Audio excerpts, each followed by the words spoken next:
and hai. Jadi video ini ada untuk menjawab pertanyaan yang sering dilayangkan kepada saya di dunia nyata maupun di dunia maya, ya, atau di media sosial. Selain dari pertanyaan apa itu Natnuha? Apa itu Natnuha? Kalau kalian mau tahu jawabannya ya kalian bisa tonton di sini, ya, karena itu udah pernah saya jawab. Dan sekarang pertanyaan yang sering ditanyakan kepada saya adalah, konten kreator itu ngapain aja sih? Konten kreator, ya, kita dari definisinya dulu.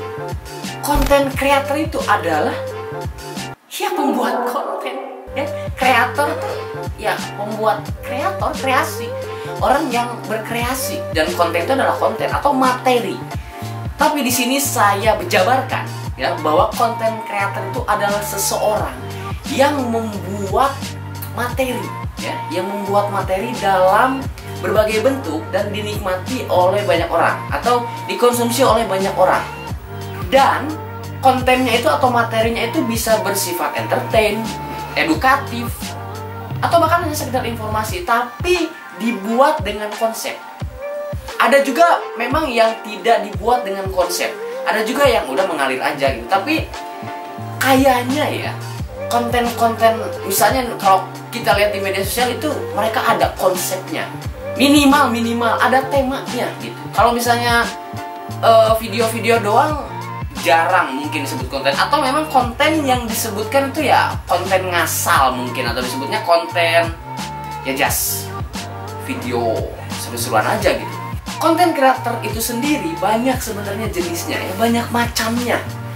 Ada, kita sebut saja sebagai videographer, fotografer, ilustrator, desainer, copywriter, dan masih banyak lagi. Pun kalau misalnya kita berbicara foto, video, penulis, itu pun cabang-cabangnya ada lagi. Ada yang penulis mengenai olahraga, masak, atau bahkan video juga, video vlog, mukbang, prank, dan lain sebagainya. Itu adalah konten. Oke? Nah, kalau misalnya masuk ke dunia pekerjaan, apa? Tentunya kamu menjadi seorang content creator untuk perusahaan tersebut. Kalau misalnya kamu bekerja di cafe, kamu bekerja di, kalau saya di mode transportasi, berarti kamu bikin konten mengenai bisnis tersebut.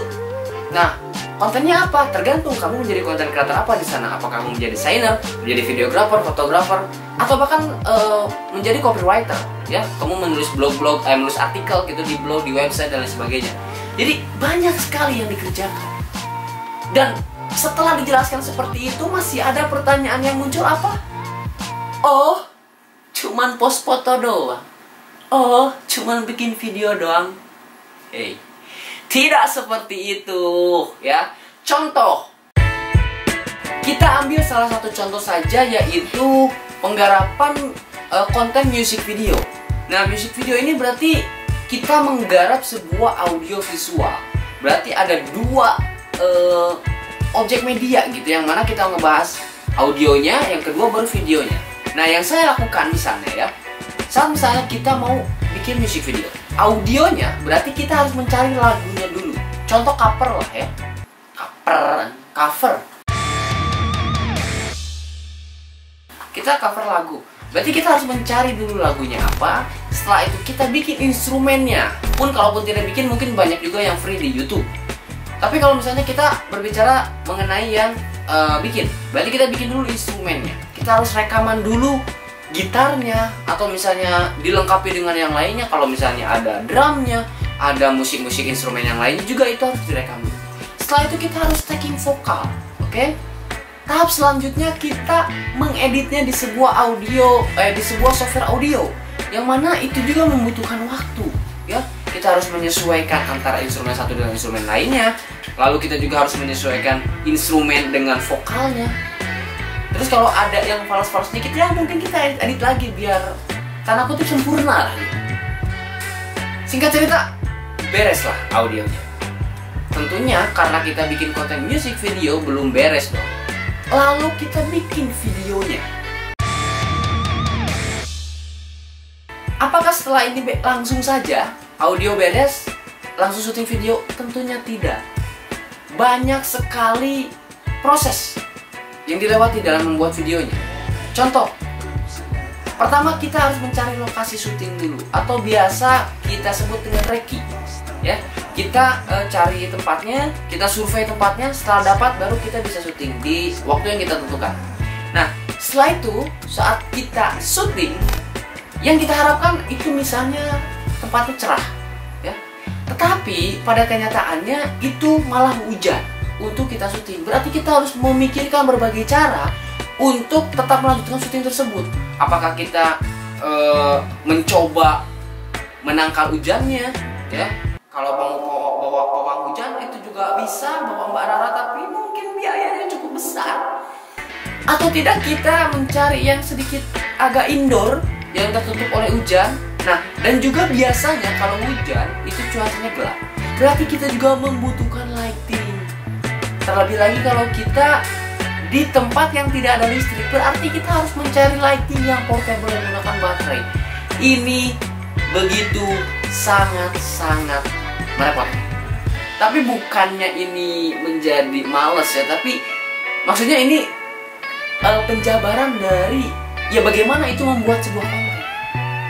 Oke, beres, kita syuting ya. Apakah dalam syuting itu tempatnya udah aman, lightingnya ada, kita langsung syuting?